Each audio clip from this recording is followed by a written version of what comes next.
नमस्कार दोस्तों, online form अड्डा पे एक बार फिर से आप सभी का स्वागत है। जैसा कि कल एक आदेश आया है यूपी के टीचरों के लिए, उनकी इंटर डिस्ट्रिक्ट ट्रांसफर के लिए जो प्रक्रिया है आज से शुरू हो चुकी है। अब फार्म कैसे भरना है, कब तक फार्म भरे जाएंगे और किस प्रकार से फार्म को भरना है, अब कब तक उनका ट्रांसफर होना निर्धारित हुआ है, चलिए देखते हैं क्या प्रोसेस है। सबसे पहले आदेश देखने के लिए आपको ऑनलाइन फॉर्म अड्डा की ऑफिशियल वेबसाइट पे जाना होगा। गूगल पे लिख दीजिए कहीं ऑनलाइन फॉर्म अड्डा, इस पे क्लिक करिए पहले वाले पे। जैसे आप क्लिक करते हैं कुछ इस प्रकार का डैशबोर्ड आपको दिखेगा।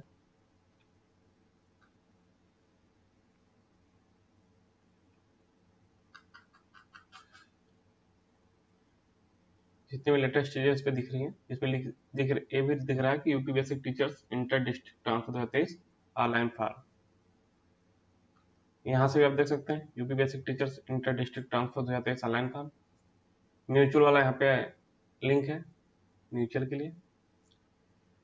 हमने एजुकेशन डिपार्टमेंट का एक अलग टैब बनाया हुआ है, इस पे आपको दिख रहा है UP basic teachers inter district transfer 2023 online form. इसको क्लिक करिए। जैसे आप ओपन करते हैं यहाँ पे दिखेगा ऑनलाइन अप्लाई डेट 9/6/2023 से 14/6/2023 है। 9 जून से 14 जून तक फॉर्म भरे जाएंगे। इसके लिए जो लिंक है apply online for inter district transfer, यहाँ से क्लिक किया करिए। हालांकि अभी खुल नहीं रहा है साइट, कल ही आदेश आया था। चलिए आदेश देख लेते हैं। डाउनलोड नोटिफिकेशन पर क्लिक करिए। जैसे आप क्लिक करते हैं पूरा आदेश दिखेगा। आप यहाँ चाहे तो डाउनलोड कर सकते हैं, इस पर क्लिक करेंगे डाउनलोड हो जाएगा। चलिए आदेश देखते हैं क्या है। कल 8 जून 2023 को उत्तर प्रदेश बेसिक शिक्षा परिषद सचिव के द्वारा सभी जिलों की बीएससी को एक आदेश पास किया गया। उसमें क्या है, शैक्षिक सत्र 2023-24 में बेसिक शिक्षा परिषद के अधीन संचालित विद्यालयों में कार्यरत शिक्षक एवं शिक्षिका के अंतर जनपदीय स्थानांतरण के संबंध में।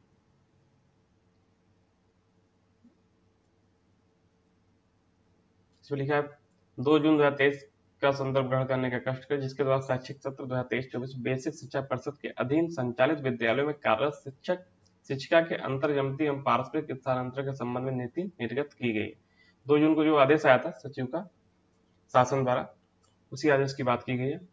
इसमें कहा गया था कि जनपद में नियमित सेवावधि शिक्षिका के लिए 2 वर्ष, यानी जो शिक्षिका है उनके लिए 2 वर्ष एवं शिक्षक के लिए 5 वर्ष की सेवावधि उनकी होनी चाहिए। नौकरी कम से कम 2 साल महिलाओं के लिए, महिला शिक्षिकाओं के लिए, और पुरुष शिक्षकों के लिए 5 साल पूरी हो जानी चाहिए। सेवावधि की गणना कार्यरत जनपद के दिनांक से, जिस दिन उस जनपद ने अपने कार्यभार ग्रहण किया है उस दिन से इसकी गणना की जाएगी। माननीय न्यायालय के आदेश के अनुपालन की बाध्यता के क्रम में केवल शिक्षिका जिनके द्वारा शादी के पूर्व तथा केवल असाध्य एवं गंभीर रोग से पीड़ित शिक्षक शिक्षिका स्वयं अथवा पति पत्नी एवं अविवाहित पुत्र पुत्री जिनके द्वारा पूर्व में स्थानांतरण का लाभ लिया गया है ही दूसरी बार स्थानांतरण के लिए अर्ह होंगे। माननीय उच्च न्यायालय में आयोजित विशेष अपील संख्या इतना है, अजय कुमार बनाम उत्तर प्रदेश राज्य व अन्य में पारित आदेश दिनांक 5/7/2021 के अनुपालन की बाध्यता के दृष्टिगत शिक्षक शिक्षिका को अंतर जनपदीय स्थानांतरण के लिए एक से अधिक बार आवेदन किया जा सकेगा, लेकिन आवेदन स्थानांतरण का अधिकार नहीं माना जाएगा। केवल आवेदन ही स्थानांतरण का अधिकार नहीं माना जाएगा। जनपद में स्वीकृत पद के सापेक्ष दिनांक 30 अप्रैल 2023 तक, यानी 30 अप्रैल 2023 तक जितने भी जनपद में स्वीकृत पद हैं और कार्यरत शिक्षकों की संख्या के 10% की अधिकतम सीमा तक अंतर जनपदीय ट्रांसफर किए जाएंगे। किसी जनपद से स्थानांतरित होकर जाने तथा आने वाले शिक्षक एवं शिक्षिका की अधिकतम सीमा 10% ही होगी। अंतर जनपदीय स्थानांतरण ग्रामीण सेवा समूह से ग्रामीण सेवा समूह, यानी रूरल से रूरल, ग्रामीण से ग्रामीण और नगरी से नगरी में किए जाएंगे। अंतर जनपदीय स्थानांतरण प्रक्रिया में शिक्षक शिक्षिका द्वारा अधिकतम 7 जनपदों का विकल्प दिया जा सकता है। ऑनलाइन फॉर्म भरे जाएंगे, उसमें कम से कम अधिकतम 7 जनपदों का विकल्प चुना जाएगा। परंतु अंतर्जनपदीय स्थानांतरण का लाभ प्राप्त करने के लिए कम से कम एक जनपद का विकल्प दिया जाना अनिवार्य है। अब अधिकतम 7 जनपद चूज कर सकते हैं और कम से कम एक जनपद चूज करना ही है। अगर आप चूज नहीं करते हैं, विकल्प नहीं दिए जाने की स्थिति में ऑनलाइन आवेदन स्वतः निरस्त माना जाएगा। अगर आप विकल्प ही नहीं भरते हैं तो आपका आवेदन निरस्त माना जाएगा।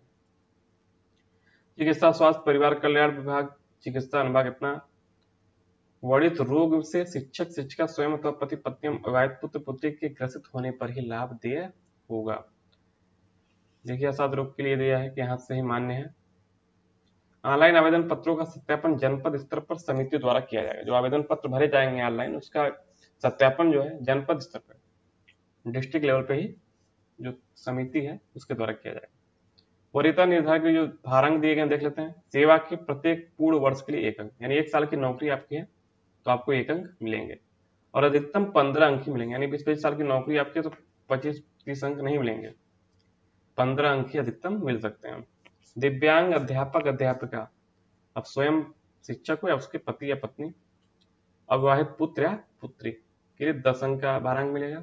असाध्य या गंभीर रोग से ग्रसित अध्यापक अध्यापिका स्वयं पति या पत्नी,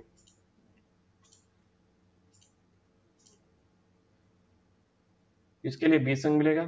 शिक्षक शिक्षिका जिनके पति या पत्नी सरकारी सेवा, भारत सरकार, भारतीय थल सेना, भारतीय वायुसेना, भारतीय नौसेना, केंद्रीय अर्धसैनिक बल एवं उत्तर प्रदेश सरकार व उत्तर बेसिक शिक्षा परिषद के अधीन में नियमित रूप से कार्यरत हो, उनको 10 अंक का भारांक मिलेगा। एकल अभिभावक पुत्र पुत्रियों का अकेले पालन करने वाले शिक्षक शिक्षिका को 10 अंक मिलेगा। महिला अध्यापिका को 10 अंक का भारांक मिलेगा। राष्ट्रीय पुरस्कार प्राप्त नेशनल अवार्ड पाए हुए हैं अध्यापक अध्यापिका हैं, उनके लिए 5 अंक और स्टेट लेवल के जो अवार्ड पाए हुए हैं उनके लिए 3 अंक निर्धारित किया गया है। शिक्षक शिक्षिका के अंक समान होने पर नियुक्ति तिथि में वरिष्ठतम, यानी अगर अंक समान दोनों लोग का है, 2 लोग का, तो उसमें नियुक्ति तिथि में जो सबसे पहले ज्वाइन किया होगा उसे वरीयता मिलेगा और नियुक्ति तिथि में भी अगर समानता है तो जो अधिक एज का होगा उसी को वरीयता मिलेगा। अंतर्जनपदीय स्थानांतरण की कार्यवाही निम्न समय सारणी के अनुरूप संपादित की जाएगी। कल के आदेश में ये समय सारणी टाइम टेबल बनाया गया है। इसमें कहा गया है शिक्षक शिक्षिका द्वारा राष्ट्रीय सूचना एनआईसी द्वारा विकसित पोर्टल पर आवेदन करना। इसका समय है 9 से 14 जून, यानी 9 से यानी आज से शुरू होकर 14 जून तक फॉर्म भरे जाएंगे। दूसरा दिया है जिला बेसिक शिक्षा अधिकारी द्वारा शिक्षक शिक्षिका के अभिलेख सत्यापन, यानी जो फॉर्म भरे जाएंगे उसका सत्यापन और डाटा लॉक किए जाने की कार्रवाई जो है 10 से 18 जून 2023 के मध्य रात्रि तक, 10 से 18 जून तक डाटा सत्यापन किया जाएगा, उसे लॉक किया जाएगा। राष्ट्रीय सूचना विज्ञान केंद्र द्वारा स्थानांतरण की कार्रवाई, अब वहां से एनआईसी द्वारा जो ट्रांसफर की कार्रवाई है 19 जून से 22 जून तक चलेगी। उसके बाद शिक्षक शिक्षिका को स्थानांतरण के पश्चात कार्यमुक्त किया जाना 27 जून 2023 से स्टार्ट हो जाएगा।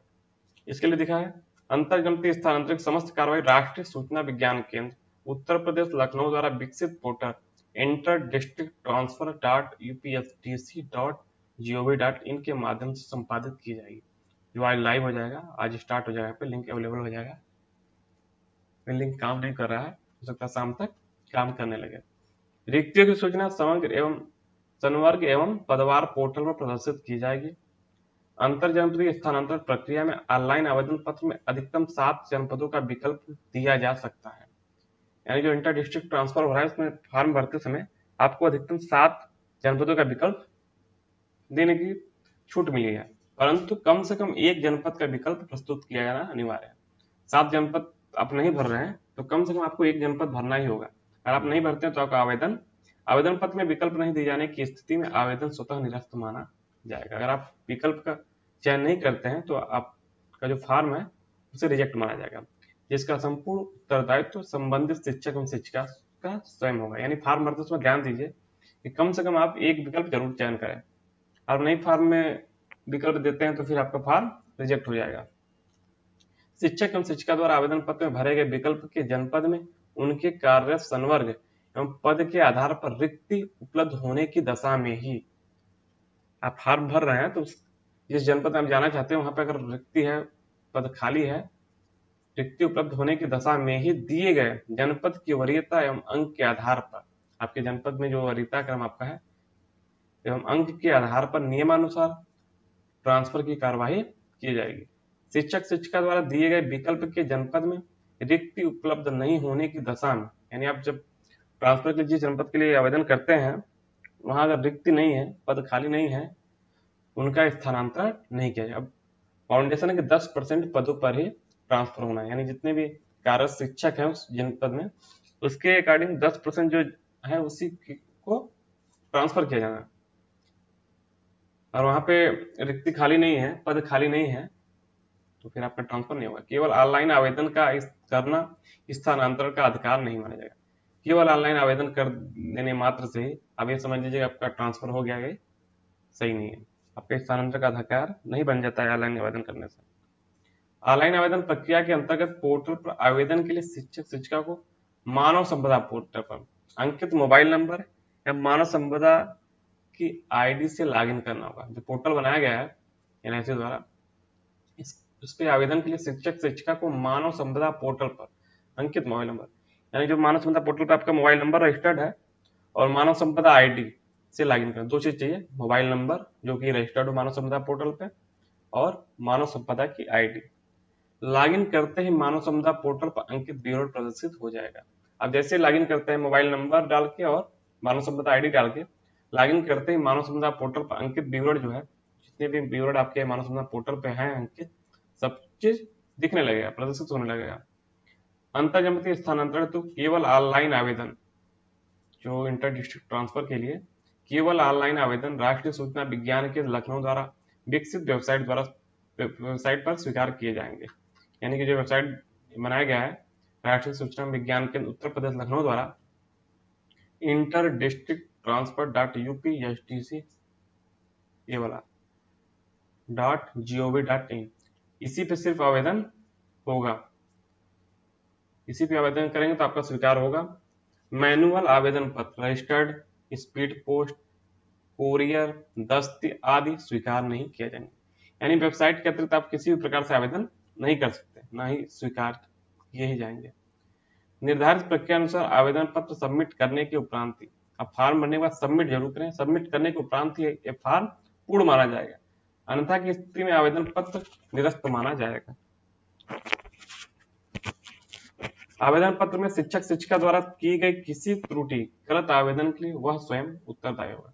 और आप कुछ फॉर्म में मिस्टेक करते हैं तो इसके लिए आप स्वयं जिम्मेदार हैं, तथा अंतिम रूप से सबमिट किए गए आवेदन पत्र में किसी प्रकार का संशोधन परिवर्तन किसी स्तर पर अनुमन्य नहीं होगा। यानी फॉर्म भरते समय जब प्रीव्यू होता है उसमें आप मिलान जरूर कर लें, तभी फाइनल सबमिट करें, क्योंकि फाइनल सबमिट करने के बाद किसी प्रकार का संशोधन नहीं हो सकता, करेक्शन नहीं हो पाएगा, इसके लिए आप स्वयं जिम्मेदार होंगे। इसलिए फॉर्म भरते समय लास्ट में आप प्रीव्यू देख लें, देखने के बाद उसको मिला लें अच्छे से, उसके बाद ही फाइनल सबमिट करें।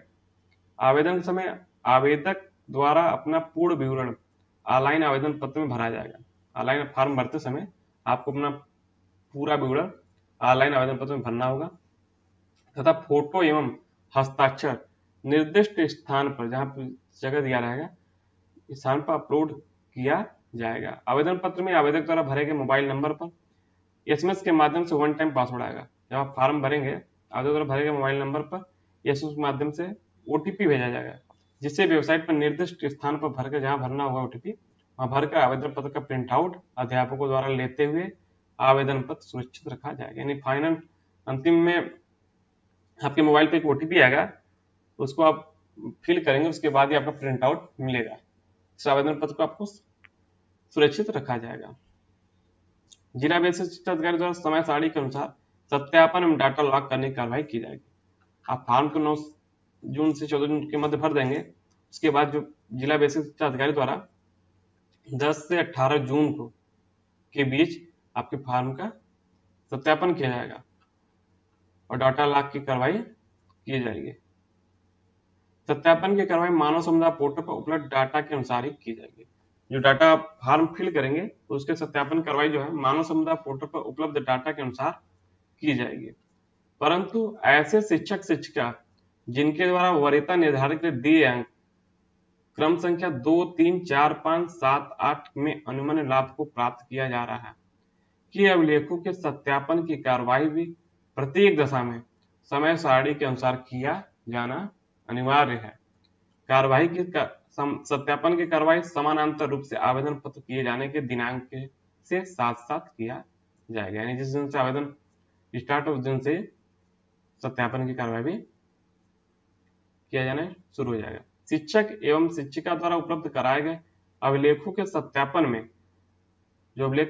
अभिलेख फर्जी कूट रचित पाए जाने पर संबंधित अध्यापक के विरुद्ध नियमानुसार विधिक कार्रवाई की जाएगी। अगर फॉर्म में आप अभिलेख सत्यापन पाया जाता है कि अभिलेख आपका फर्जी है या कूट रचित पाए जाने पर आपके विरुद्ध नियमानुसार विधिक कार्रवाई की जाएगी। उत्तर प्रदेश बेसिक शिक्षा परिषद के नियंत्रणाधीन संचालित विद्यालयों में शैक्षिक सत्र 2023-24 के लिए अंतर जनपदीय स्थानांतरण की कार्यवाही निर्धारित प्रक्रिया अनुसार पारदर्शी रूप से सुनिश्चित की जाएगी। किसी भी स्तर पर अनियमितता पाए जाने पर जिला बेसिक शिक्षा अधिकारी पूर्णतया उत्तरदायी होंगे, यानी पूरी प्रक्रिया जो है पारदर्शी है। इसमें अगर किसी प्रकार की अनियमितता यानी लापरवाही पाई जाती है तो इसके लिए बीएससी महोदय पूर्ण रूप से जिम्मेदार होंगे।